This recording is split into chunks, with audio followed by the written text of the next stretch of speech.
Hello and welcome to this live code hangout.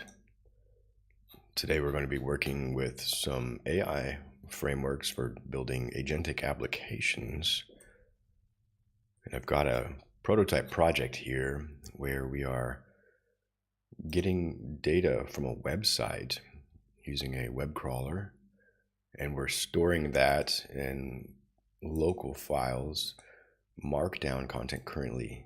And our goal is to get this information cleaned up and in a vector database so we can build a retrieval augmented generation agent. The application is intended to help immigrants to Finland who are trying to integrate and find resources, help them navigate that process and connect with the right resources. Ideally, the app will be multilingual, but currently we're dealing with just the English section of the Migri website, which is the Finnish migration authority. We have got the HTML content of the Migri website. This looks like it's built with Live4A portal, and we then parse the HTML to Markdown. What I'm noticing is there's a lot of duplication in this content, particularly the navigation menu and footer of the website are appearing in every document because they're on every page of the website. While that's not inherently a problem, when we start to do retrieval augmented generation, it could lead to false positives when the database results come back for certain keywords, like immigration, where immigration appears on every document because it's in the footer or navigation menu, or appointment could return every single document in the database because it's in the navigation menu here under services. So I would just like to try, before we go further, cleaning the data a little bit. This is common practice in data pipelines in general, where the data is not usually in the right shape or form, or some parts of it you need to parse values into certain other formats. So we'll be working with GitHub Copilot here to help us with this challenge. So let's go ahead and create a new branch here. And once we've got this parsed in and vectorized, then we're going to start building agentic workflow with this Google Developer Agent Development Kit, ADK. It's released recently, this month, in fact, announced. Let's use multi-agent systems relying on different models like Gemini 2.5 Pro, but you can also use OpenAI models. And it's a standardized protocol that they're publishing, and they've got a lot of examples for how to use this. The reason I think an agentic workflow is going to be necessary is we'll have to have a step in the process that a user sends a question in maybe their native language.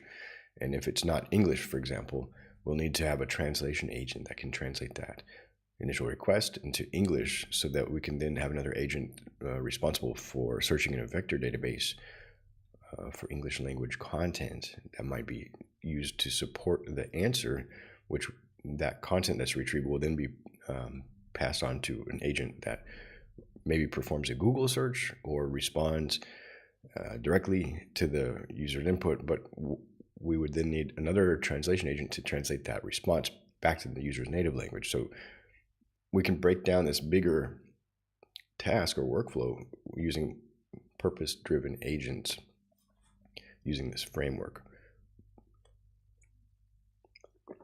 So I can't get too far ahead. You got to build things one step at a time, one day at a time. Let's go ahead and see if we can get this data cleanup. So we'll say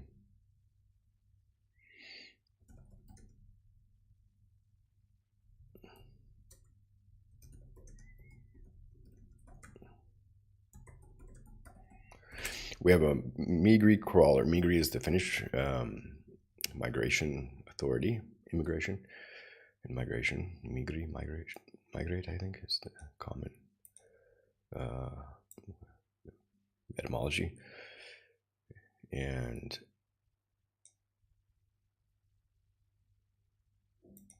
let's take a look at the data. So it looks like a lot of these pages have a content main div.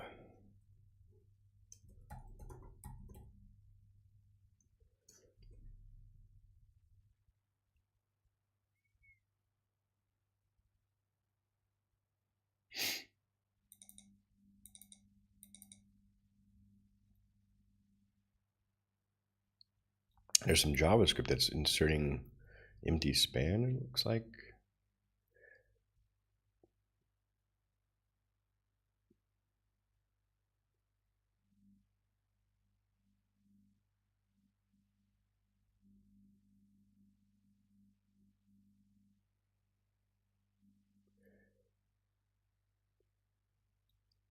So I'm not sure, but the thing is,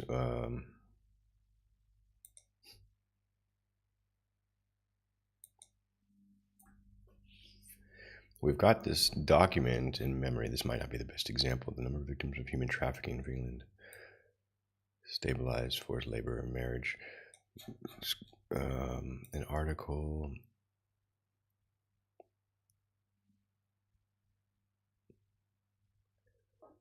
Some of these pages may have actual content, and some of them may essentially be, here's got an embedded SVG.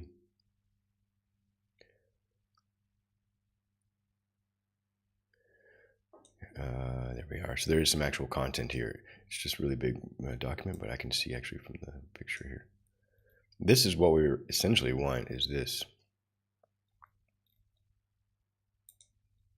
article body, H1, news item,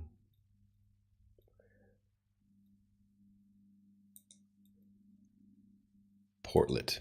So I think this LifeRay CRM specifically injects content into what it calls portlets. But is there a way that I can get some insights into the common structure of these pages? So let's step back and see if there's a common element we can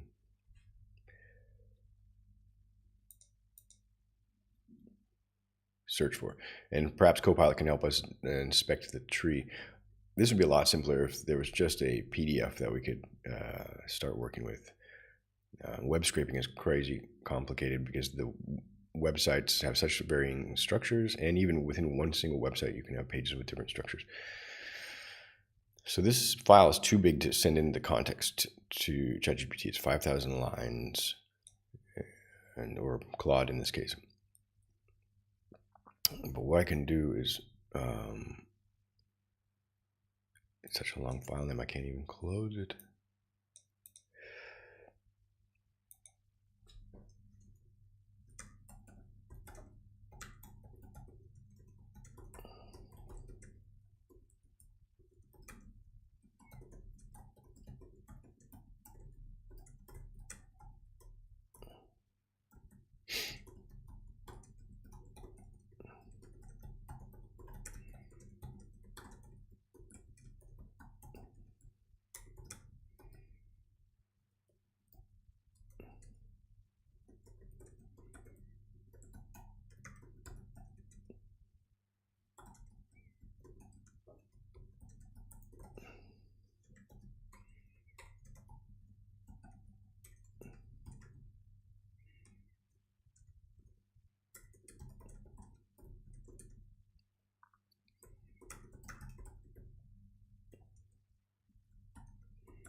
So I'll just pass it in a couple of these shorter articles.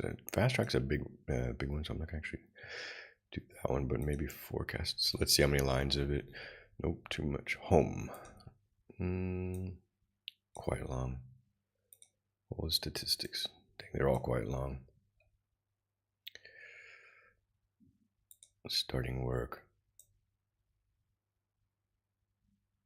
I think a lot of it is just because of the duplication, really.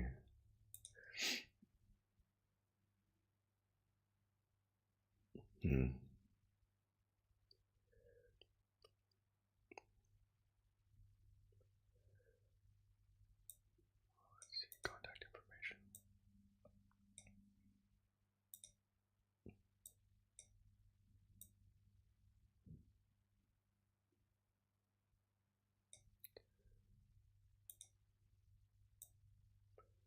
And it even has JavaScript, so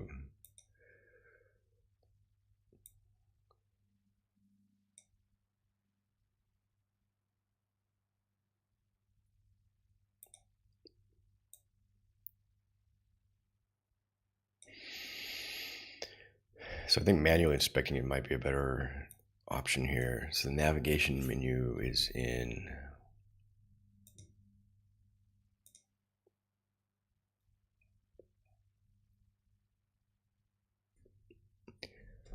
let's see if we look on the website, Migri PCFE, English Home, in the rendered output.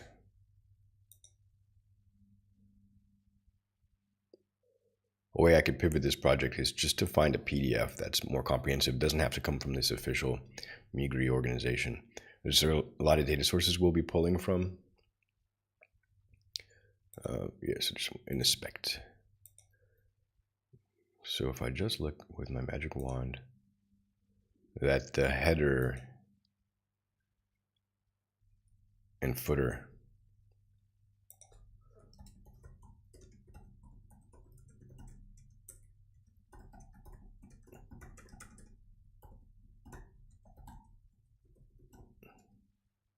there are header and footer.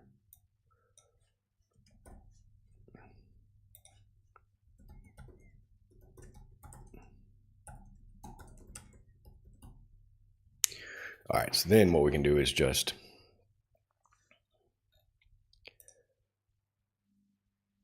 not worry about the scraped content so much. There's a fast track document we'll leave open. Actually, maybe I will put that. But we have this, essentially this Migri spider that is responsible for grabbing the content from this X path, the document path, looking for the main content. So I think this is the wrong approach.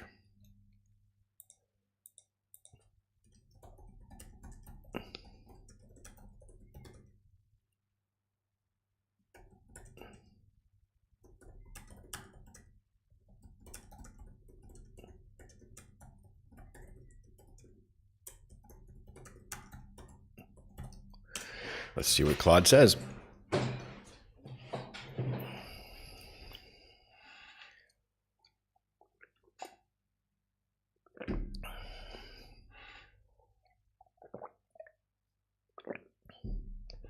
Okay, wow.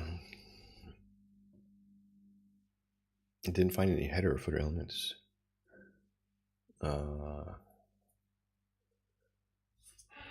It's going to look at one of the files. They're huge. The files are huge. I can see I've analyzed HTML structure of the Migri fee. The page has clear structure with a header element containing navigation menus, language selection, etc. The main content section contains div main content, a footer. But this main content extraction is not working. I thought that would be the simplest solution. That's why we've got that here. But as we can see from the markdown documents, it's still parsing the whole document, including the navigation footer. I should have mentioned that the current implementation is not working. I think it's implicit here why I'm still working with this.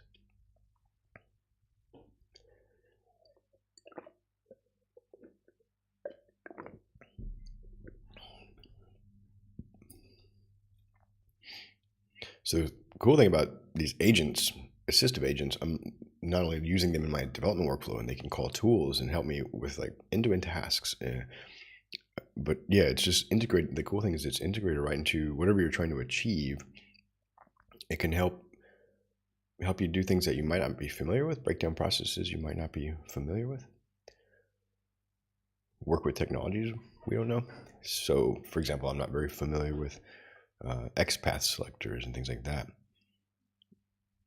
and how to clean them up, data pre-processing type steps. I can kind of work with data processing pipelines, but the details and the syntax and semantics in particular libraries and such, it's elusive. I don't have a lot of background with these particular libraries. Let's see what we're working with here. So we're using Scrapey and this LXML to parse our tree, and HTML to text to take the parsed tree and cleaned tree now and parse that to markdown format, but potentially other formats. Header and footer removal. The code now explicitly identifies and removes header and footer. Okay, so for selector in main content, section ID content. Okay, that's true, because sometimes it's a bit inconsistent with their website. And it's going to iterate through all of these, so each of these is a distinct one, and see if there's content that matches that. If it is, and there is some content, so if you've got a match and the content exists, then you can break out of the loop.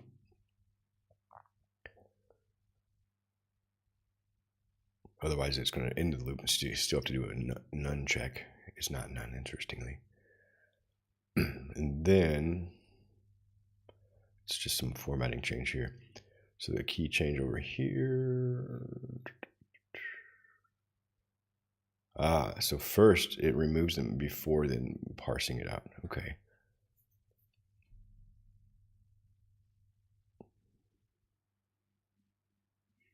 And it does that by getting the parent element, which could be just the HTML document, and telling it to remove that sub element. Interesting. Wow. Another thing, I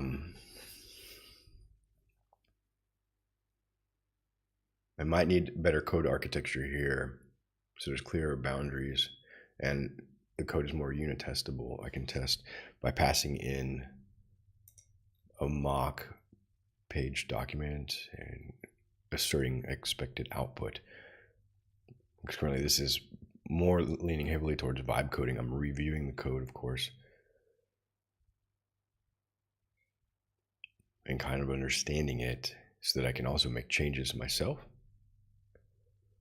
But unit tests are a good way of getting real clear expectations and asserting that those are happening.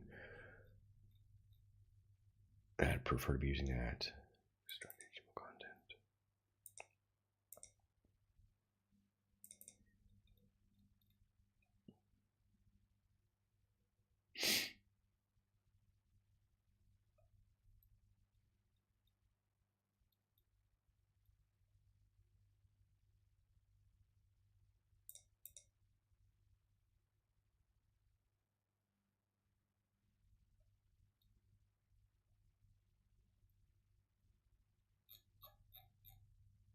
So our spider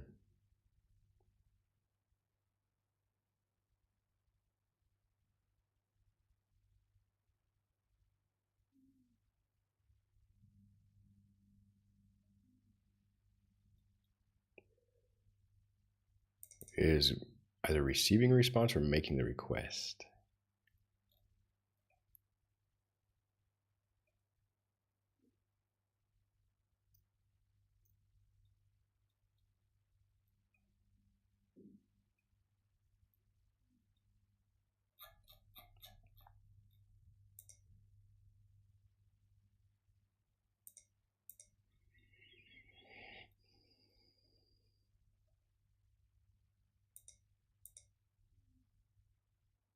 Which I think is doing too many things. It's not the single responsibility principle.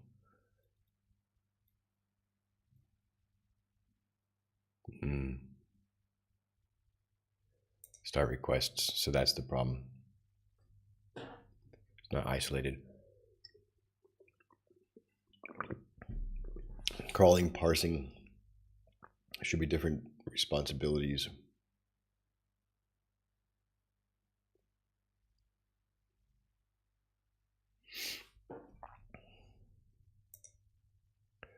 And then we have this concept of a scraper, which I think there's just too much overlap here.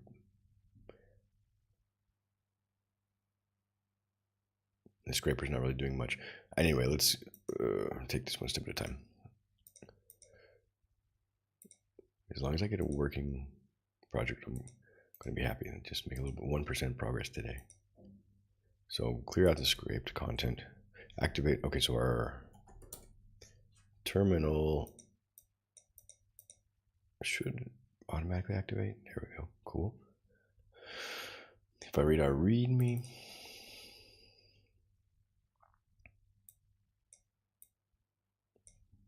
we'll use our meager scraper. And the defaults are fine. It's going to start from the English home. So we'll create the folder here.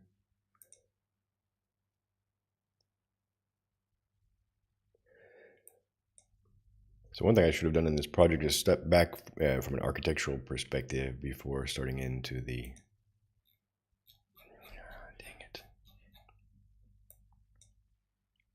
code, because this is just not working.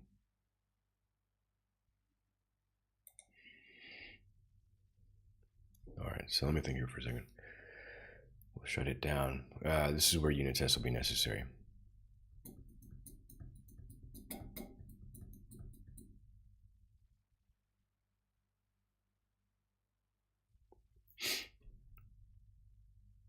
All right, so let's see. We have this given content.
So essentially we'll pass that in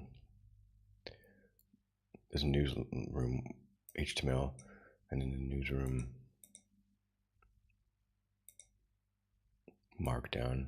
It's big context.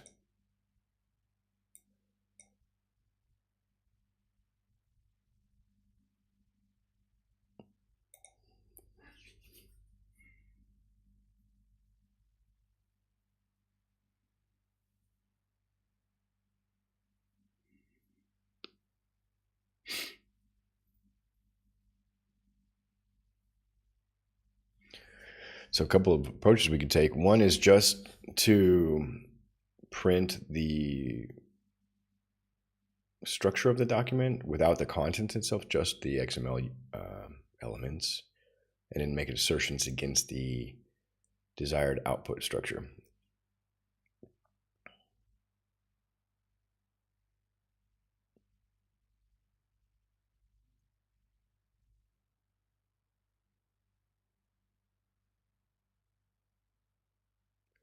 And I think what we'll need is just essentially a crawler and a parser, and not have scrapers and spiders, which are both sort of overlapping concepts.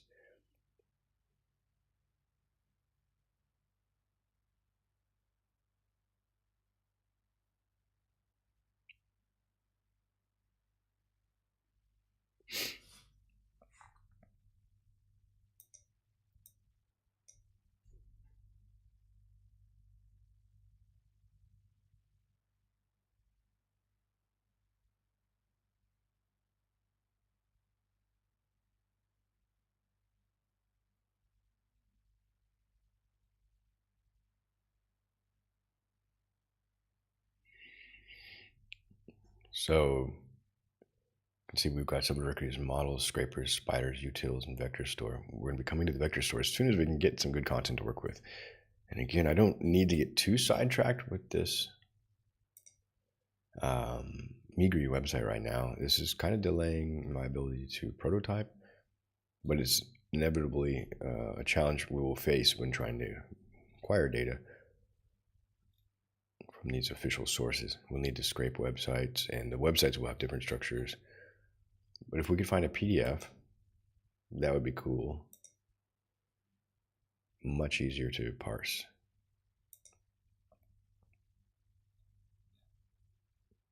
A single PDF with all this content. That's basically what I'm trying to create, as a single source of truth for this vector store.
So now this is the cool thing about having the agent, is it's actually able to run commands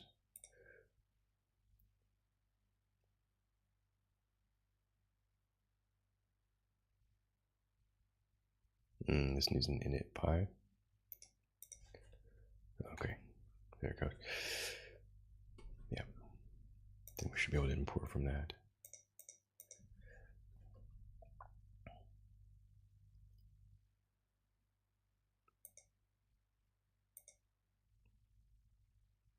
So it's going to try to run the unit test again.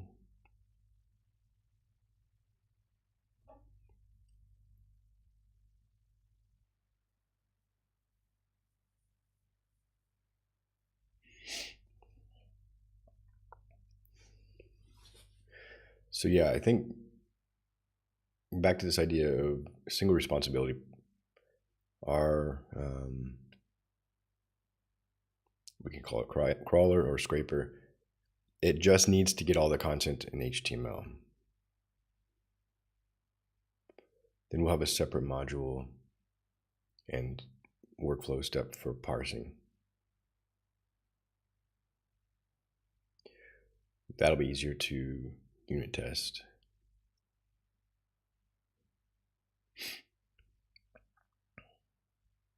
So I'll have to take a step backward to go forward. We'll try to move all this parsing logic though,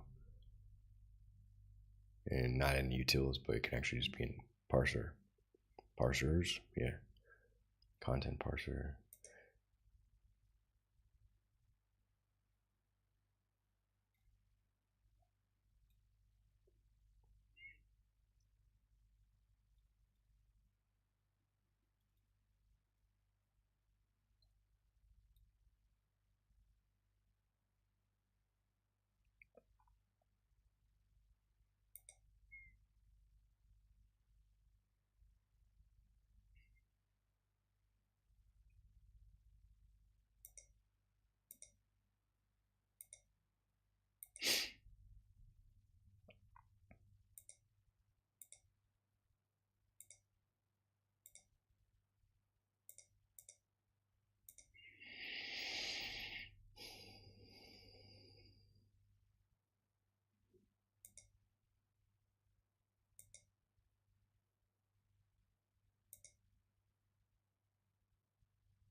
This is exactly what we can assert that it did not include the menu, navigation menu, but it does include the key content.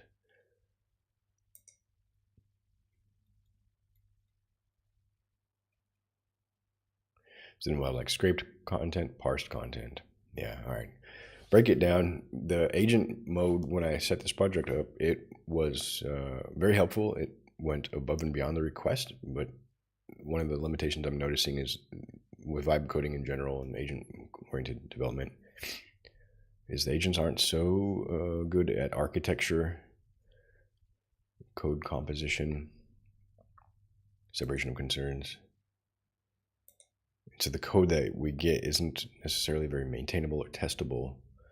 And I think that leads to a lot of confusion, especially in vibe coders who might not have done a lot of software development, just trying to understand how things work and having surprises when one request can break other areas. This can be due to a lack of unit tests, but also that the logic is so intertwined that the agents can very easily break something by moving some of this logic. This is, humans have the same problem too when we don't have good code architecture. It's not unique to the agents. But at least now that we have a unit test, we're able to get a verifiable output, and that also helps the agent because it can see this output in the terminal after it runs the tests.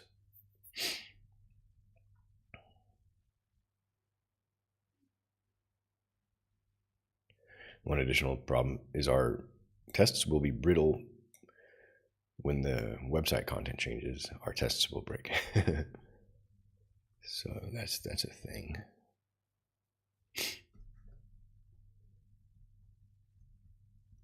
We might want to, in our tests directory, create some mock web pages that simulate the structure of the, for example, the Migri website. And again, we can get this by parsing the XPath tree and looking at the overall page structure and then generating some mock content. It's going to iterate on this a little bit. I'll be right back. I'm going to refill my drink.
So yeah, this has been a pretty heavy request. It's still iterating.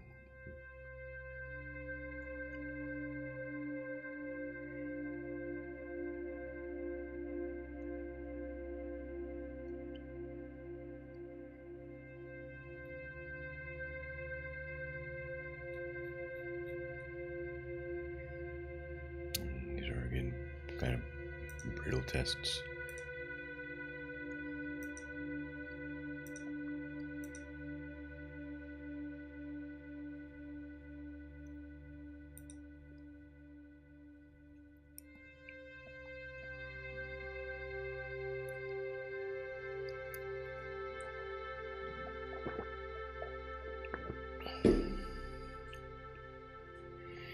So this is strange. Why would it be needing to check if this HTML content is marked down?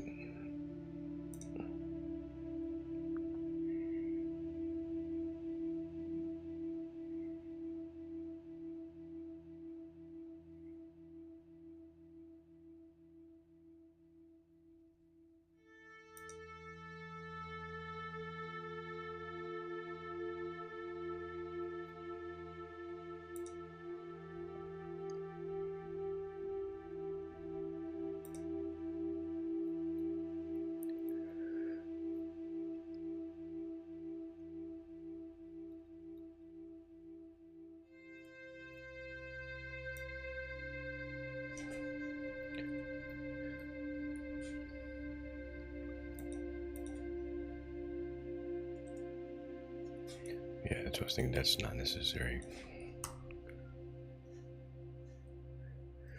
This will only ever get HTML content. It might be good to have a stricter type annotation here than the string.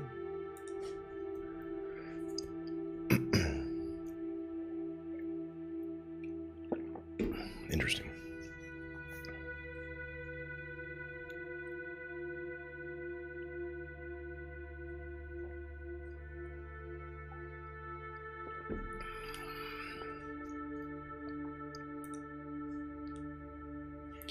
And I'm wondering if Scrapey was the right way here, or if Beautiful Soup would have given us better semantics.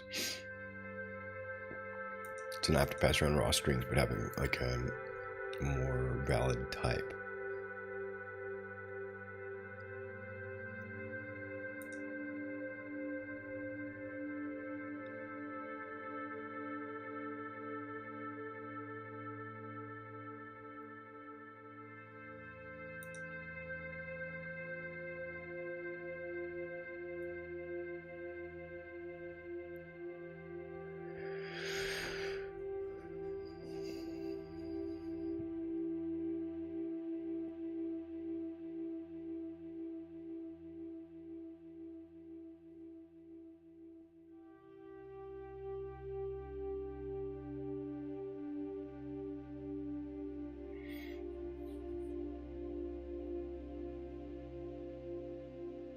Okay, let's just test this out.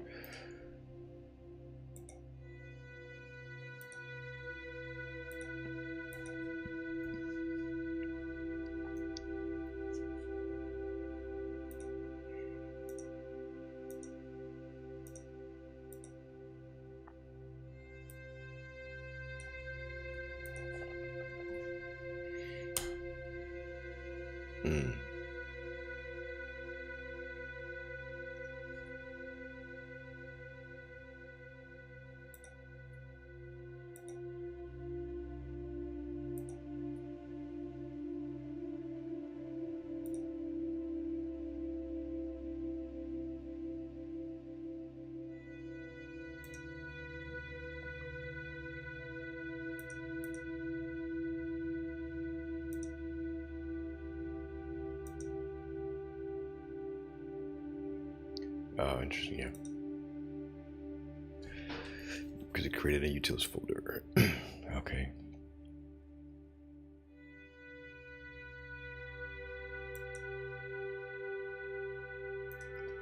Well, I think what I'm going to do is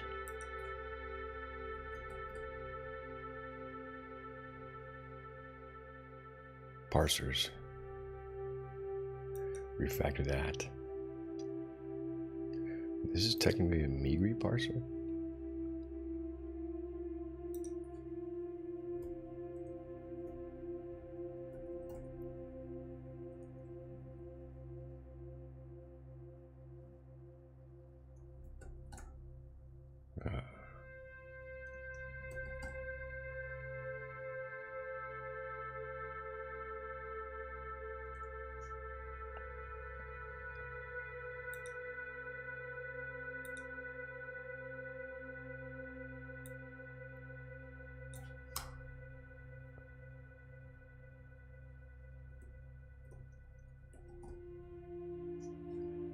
Yeah, it's won't work, will it?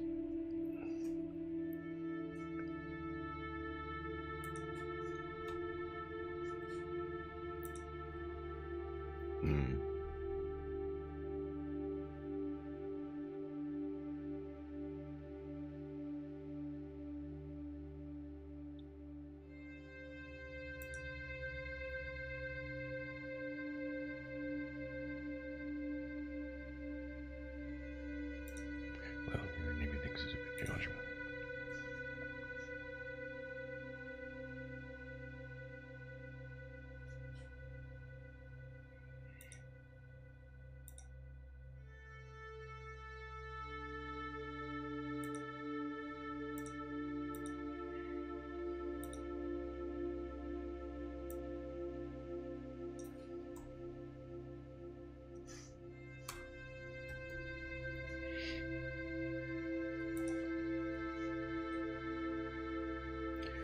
Alright, so now we're getting some scraped content. Home indeed. Shoot! It still has it. It still has it. It's so frustrating. Why? What is going on here?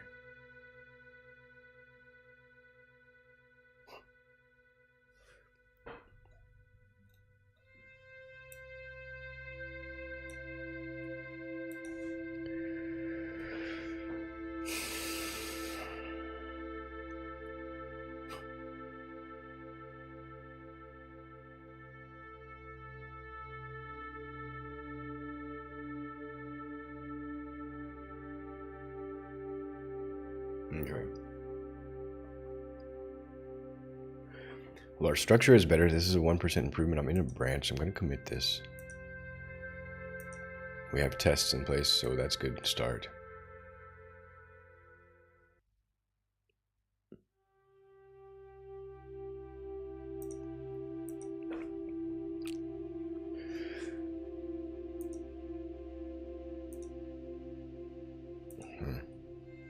What changed here?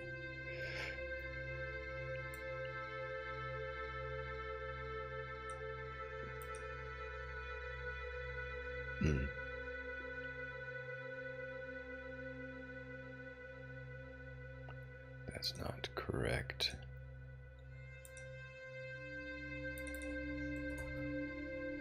There we go.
All right, so we'll start here.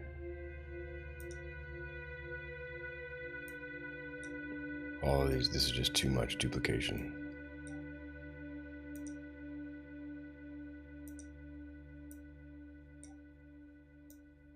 Too many concepts.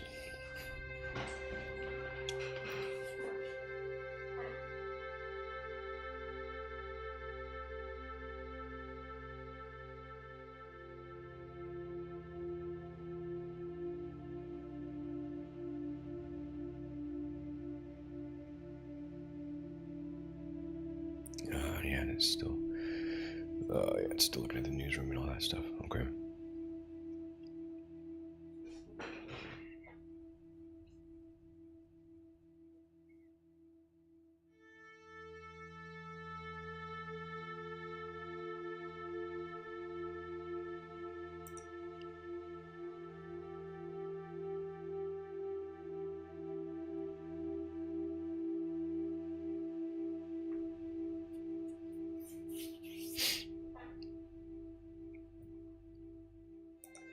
Let me just actually do this in a new chat. I don't want to. It's going to take a long time because of that. Start a new chat.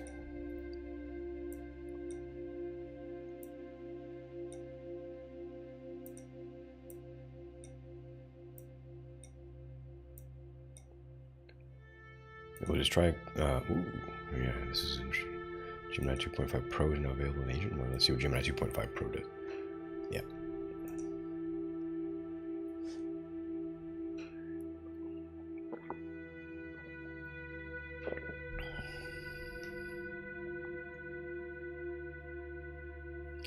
I understand we need to consolidate the web crawling and downloading logic to a single concept, likely within the scrapers directory, and remove the spiders directory. The focus on this consolidated component will be solely on downloading the HTML content, deferring any parsing to other modules. First, I need to examine the existing scraper and spider implementations to understand their current functionality and decide the best way to merge them. Nice, nice. Tool use, reading specific context that I passed in here.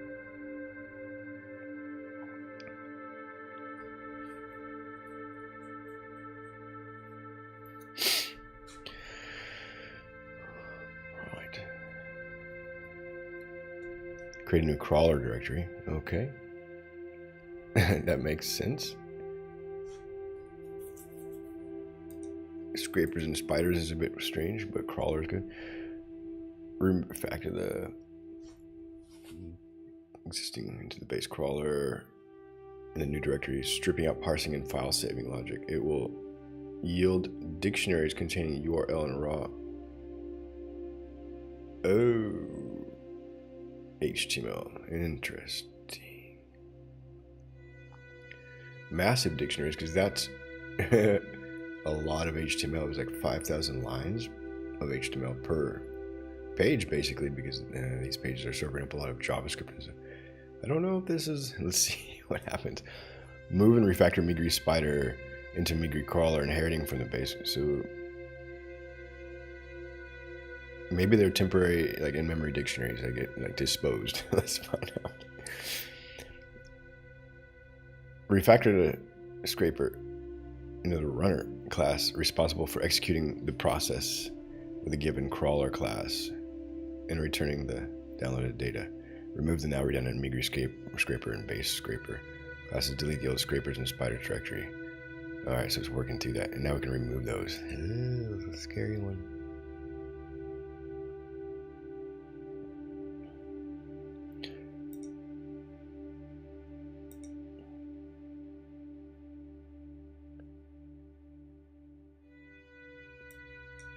Yeah, because the parser actually was...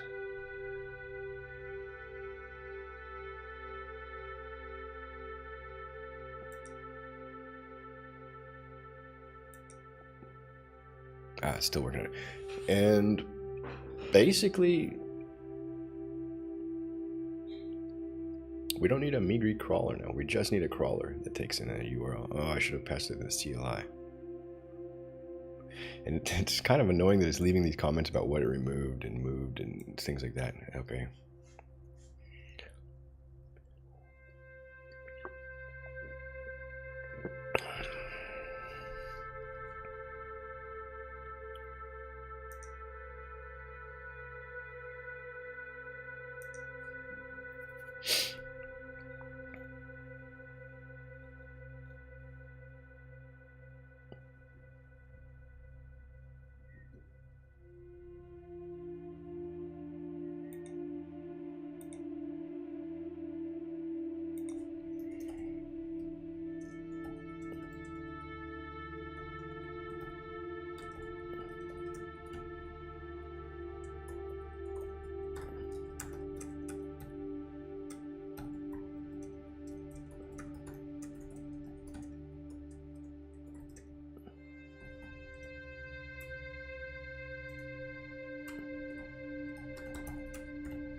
we need to make it aware of the CLI this time, so that wiring stays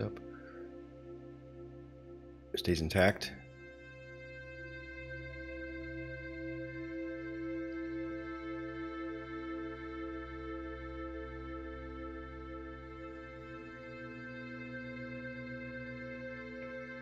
Maybe the settings.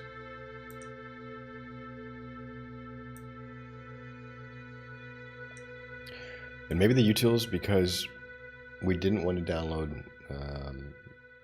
PDFs.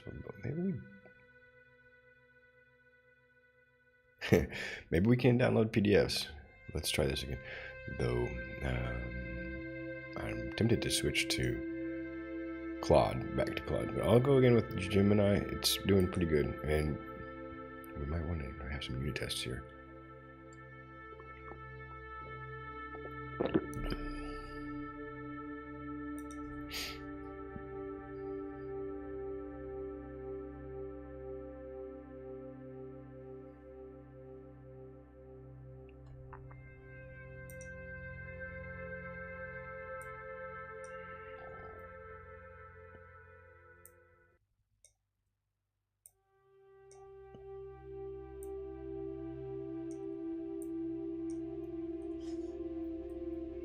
Again, I'm working in a branch, so this is kind of a big change. We're removing a lot of code.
Interesting.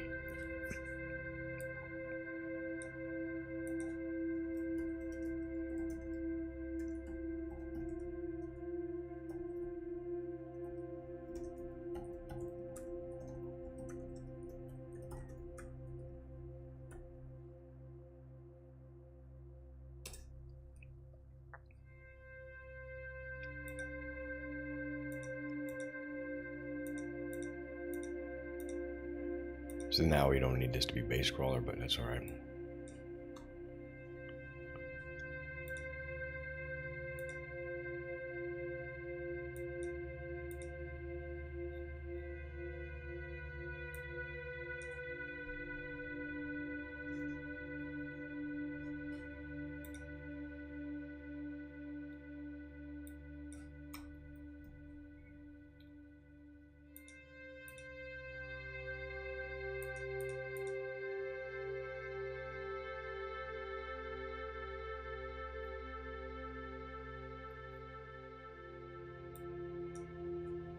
So it's not tracking the PDF URLs anymore.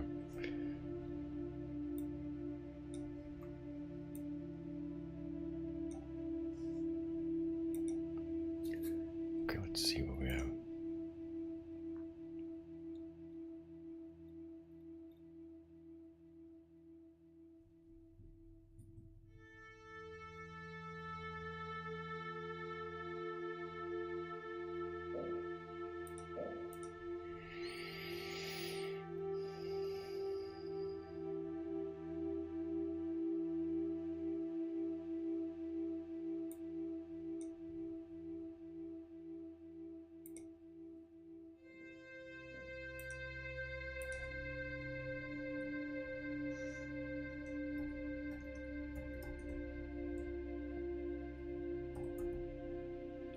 what it is. English home Migri. Yeah.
Actually, so I don't need to give that back context.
All right, so we're going to start with the CLI entry point and then pass in the crawler and a runner here.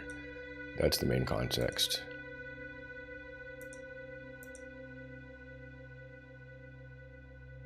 Back to Claude 3.7.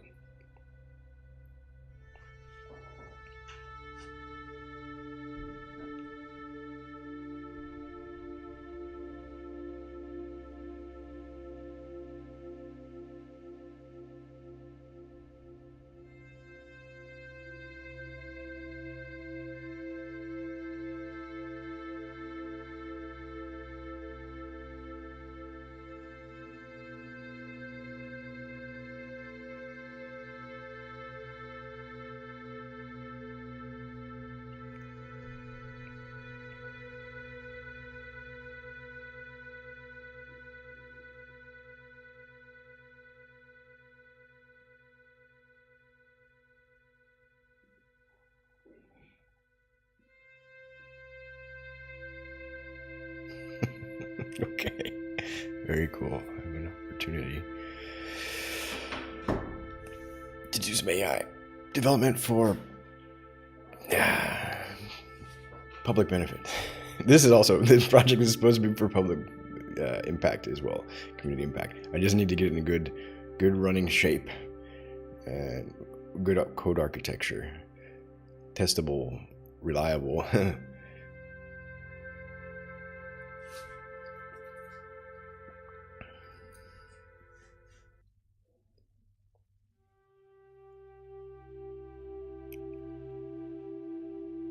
Twisted. What's going on?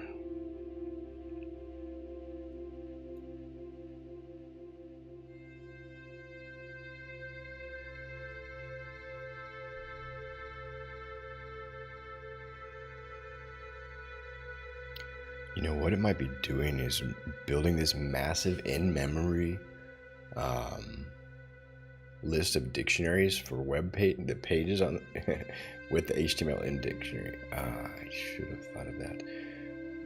And what's just going on is the CLI isn't giving us any kind of indication that something is happening. Yeah, I think that's the implementation that this is my intuition, because I'm not debugging them. This is vibe coding thing. There's no visibility in the CLI.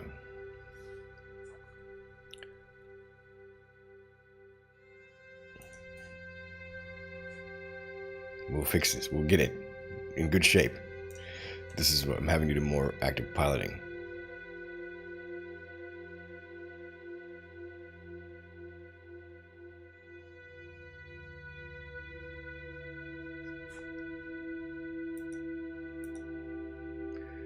All right, so here's what we'll do. Step backward to go forward. All right.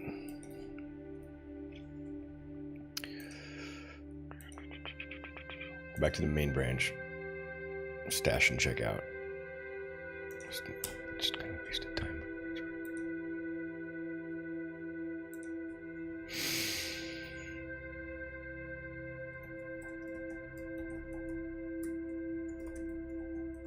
Single responsibility crawler is only going to crawl the website.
This is a big request here. I don't want to lose the parser logic.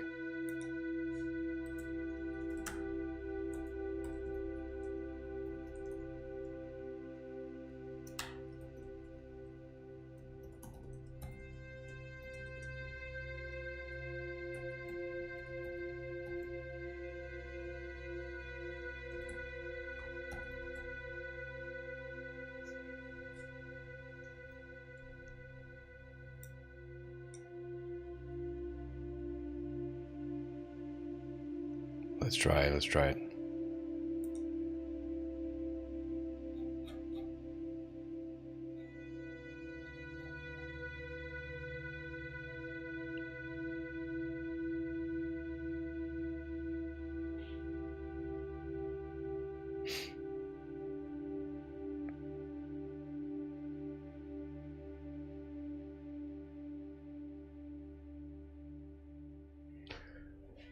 All right, it's kind of repeating itself here.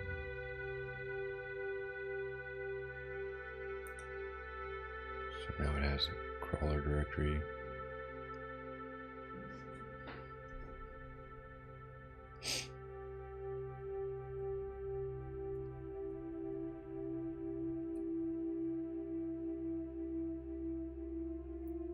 While it's working, I will be right back.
Okay. So it's creating the runner and crawler class. Nice.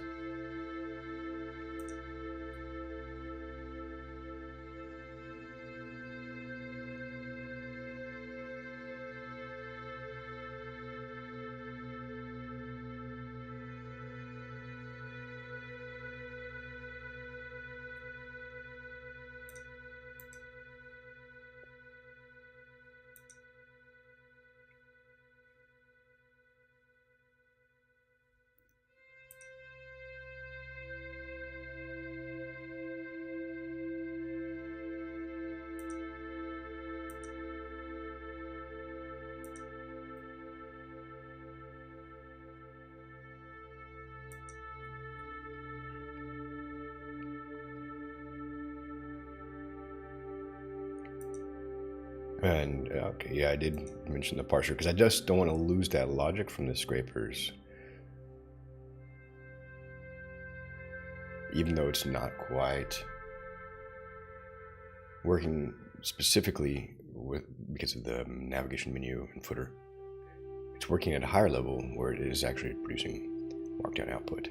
So that's a step forward. I don't want to take that big of a step back. Once we've got this HTML reliably downloading, then I can zoom in on the parser and figure out what's going on there.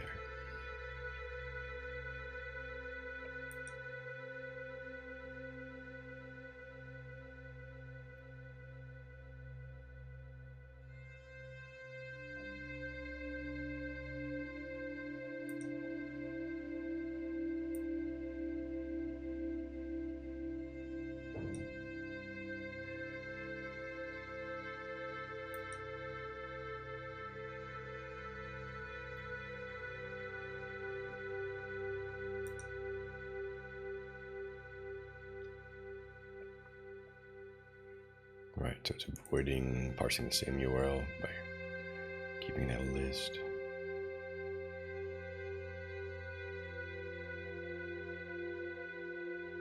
I think each request should end up in an HTML file, so we can see the progress, and it's interruptible. That means I can stop the progress in the middle, and we'll have output in the file system.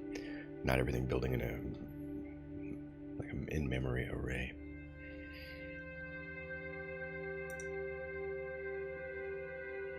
And the parser shouldn't deal with URLs. So that's an interesting thing. It should only deal with files on the file system. HTML file, probably a path. We'll find out.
This is the key. Now we're introducing tests.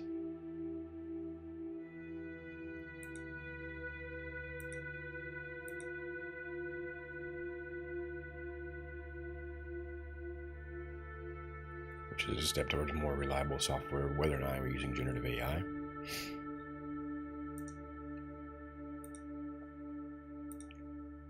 think this parser may not need...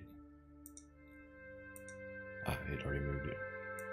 So unused import.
I wonder if this example.com, I don't know how often it changes structure.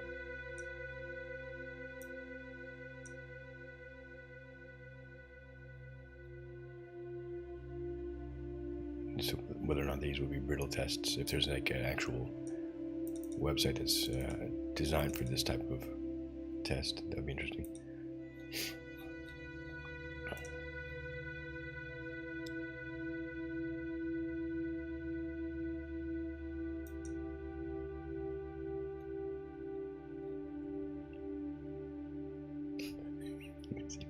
I like the emojis.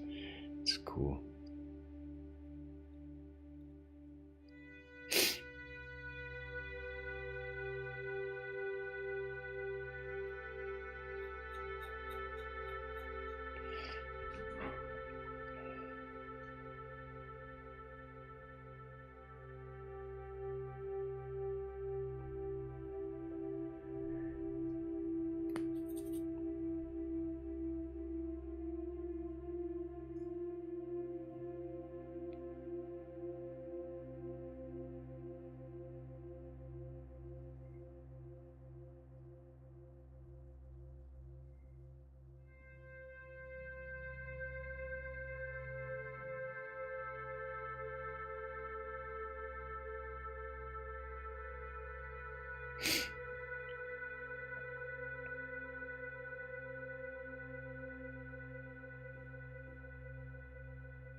Oops.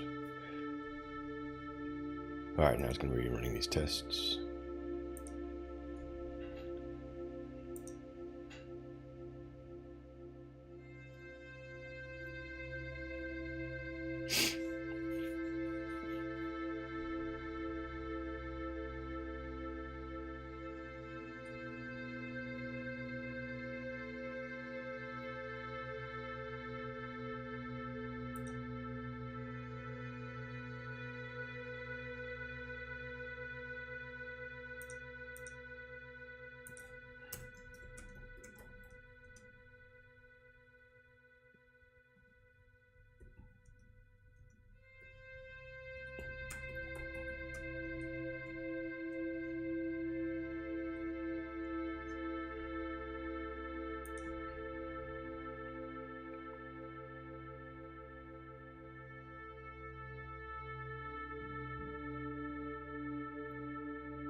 Okay.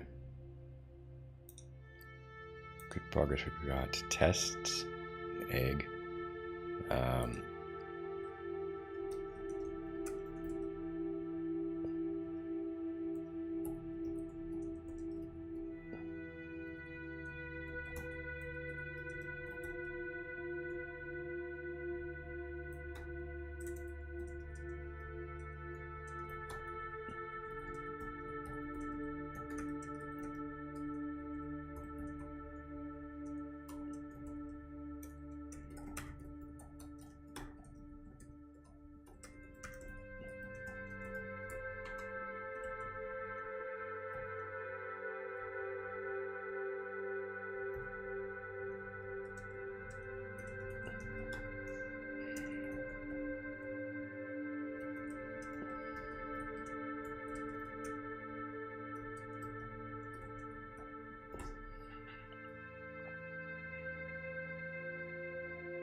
It was a bit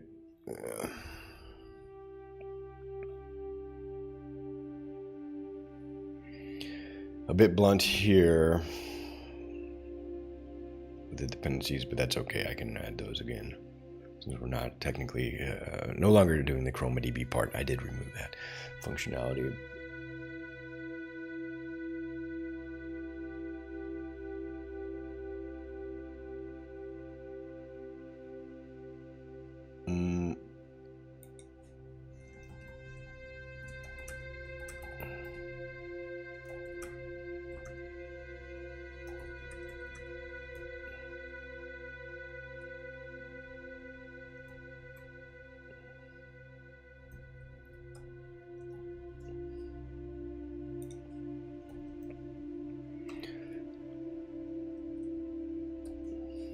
All right, so keep.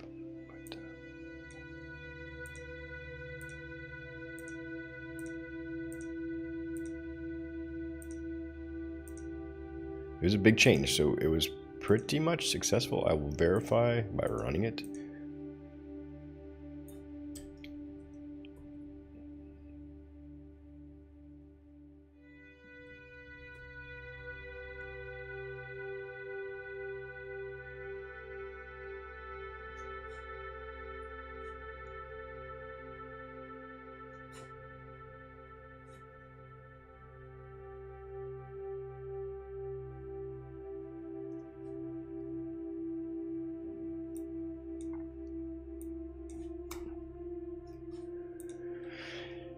It'll automatically run that.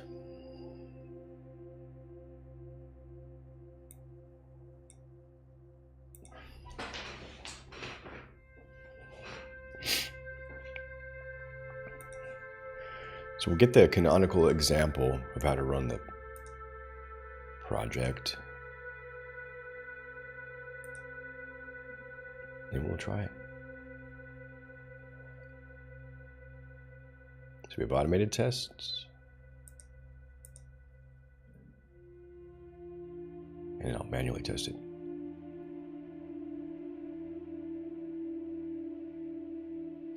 And once this is a pretty big refactoring. We actually haven't changed the behavior of, we're taking a step back in fact. We should be able to get some markdown files though. We have the crawler and parser in place.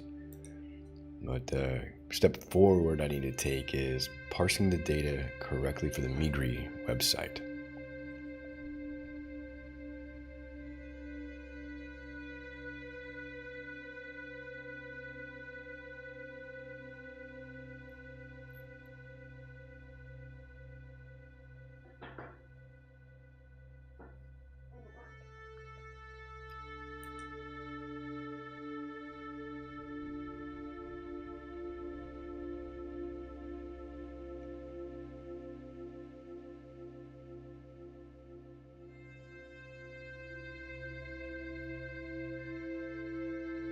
And these are sort of dev dependencies.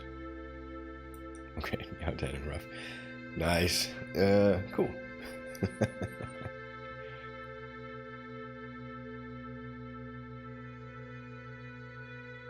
I like it.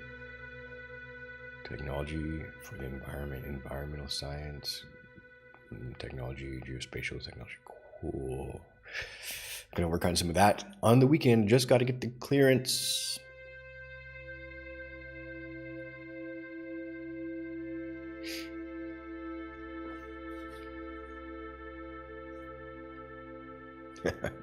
Hopefully it's good to go.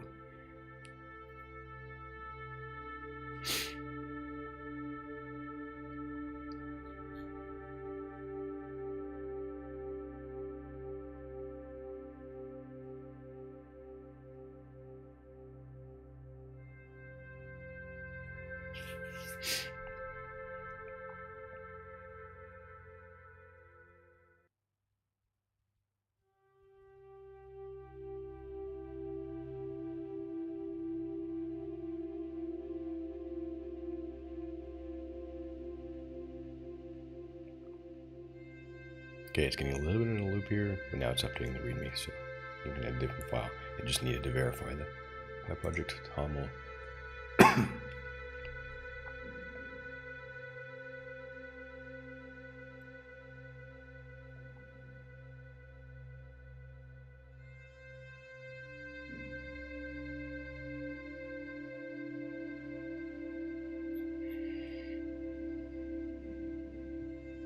I'm gonna have to wrap up the session pretty soon, but I think we'll have a good stopping point.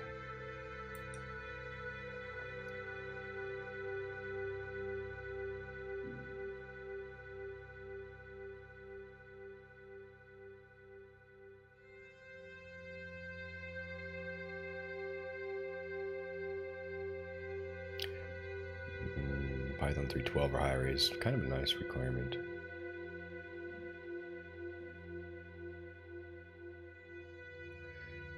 UV sync is really...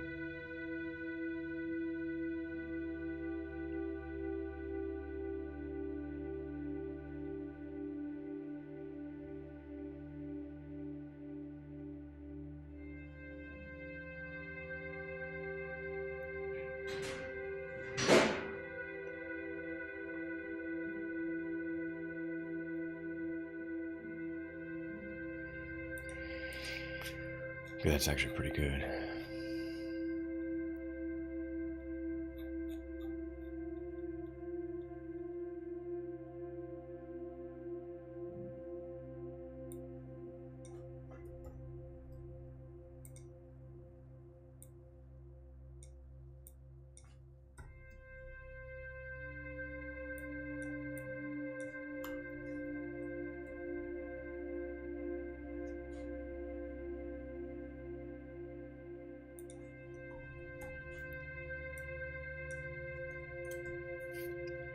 All right, so then we've done this. Let me just double check.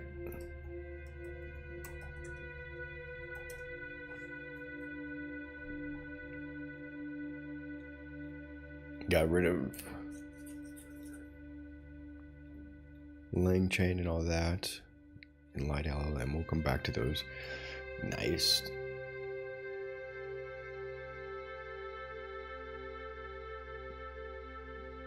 And let's just try it here with the defaults and see what happens.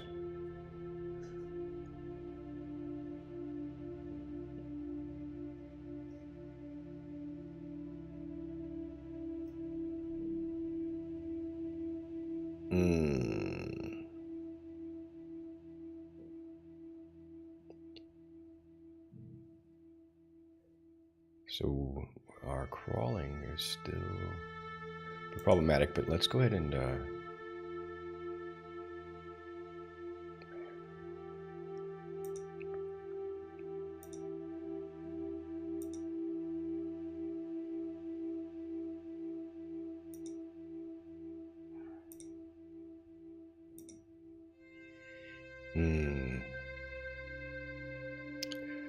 let's see, what can I commit?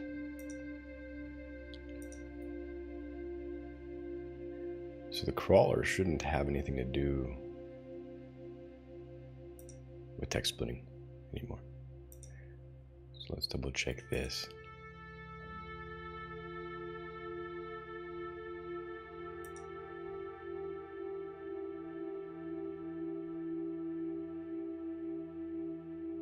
We'll fix deprecations later.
Well, I think we actually need to do this. We'll come back to it.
Well, we're getting something, so that's a good sign. Nice.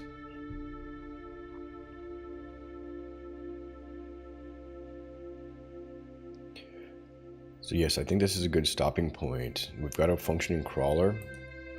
I will continue. I need to eat lunch and I have a couple other things to do today. continue with the parser in a separate pull request where we're going to really dig deep into parsing this content. I'm going to let the crawler continue working, so we'll have a good amount of content to work with and look at the variance in the page structure. I suspect there's not a whole lot because it's using a content management system, which they typically use templates. But until we sort of look at that as in a general tree-oriented view, it's going to be hard to parse this correctly to Markdown and extract the common elements to, like the navigation menu and footer.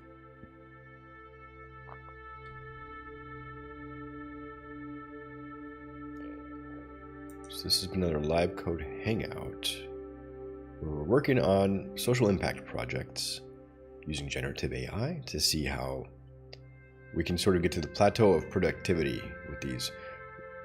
We're, I think, coming out in a way the trough of disillusionment. We're realizing the limitations of this generation of artificial intelligence technology, but also the potential.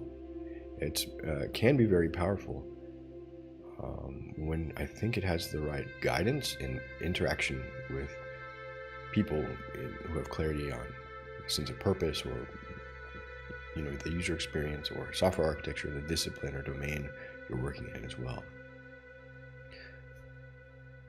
So yes, thanks for your time. I hope you're doing well, and have a great day.